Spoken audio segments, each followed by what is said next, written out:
Альянс Алтын ишканасы 30-31 августта кызматкерлеринин арасында спартакиада өткөрдү.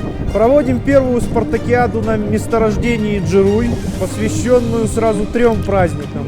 Жерүй алтын кенинде биринчи жолу спартакиада өткөрдүк. Ал дароо 3 майрам, металлургия күнү, шахтерлор күнү жана эгемендүүлүктүн 30 жылдыгына арналды. Мелдешке ар бири 19 адамдан турган 6 команда катышты. Программада спорттун 4 түрү болду. Кыргызстандын металлургтары кесиптик майрамын жыл сайын июлдун 3 жекшембисинде белгилешет. Бирок курч эпидемиологиялык кырдаалга байланыштуу июль айында спартакиада өткөрүлбөй калган.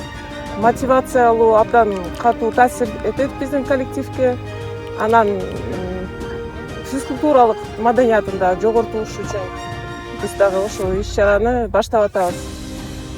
Биздин иштегендер, бул жүрүүдө иштегендер, Альянс Алтында иштегендер жалаң эле жакшы иштеп, жакшы эс алыш керек деп ойлойбуз. Бул дагы иш-чара ошого арнайбыз.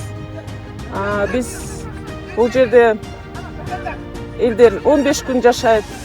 Бул жер жөн эле мындай ишке биз коллега эмеспиз, биз үй бүлөбүз. Волейбол жана футбол боюнча мелдештерде тең алтын казуучу фабриканын командасы утуп алды. Ал эми шахмат боюнча мелдеште Чыңгыз Бадачиев, стол тенниси боюнча Жалкын Исмаилов мыкты болду. Биздин кесиптик майрамыбыз менен куттуктап кетким келет. Андан башка жалпы кыргыз элин, кыргыз журтун эгемендүүлүк күнүбүз менен куттуктагым келет.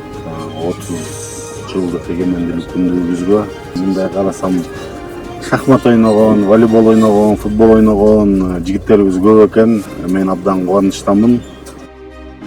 Спартакиаданын жеңүүчүлөрүнө акчалай сыйлыктар тапшырылды. Оюндун бир да катышуучусу көңүл сыртында калган жок. Алсак Талас Алтын кен комбинатынын 20 мыкты кызматкери фирмалык жилеттер менен сыйланса, калгандары ардак грамоталарын алды.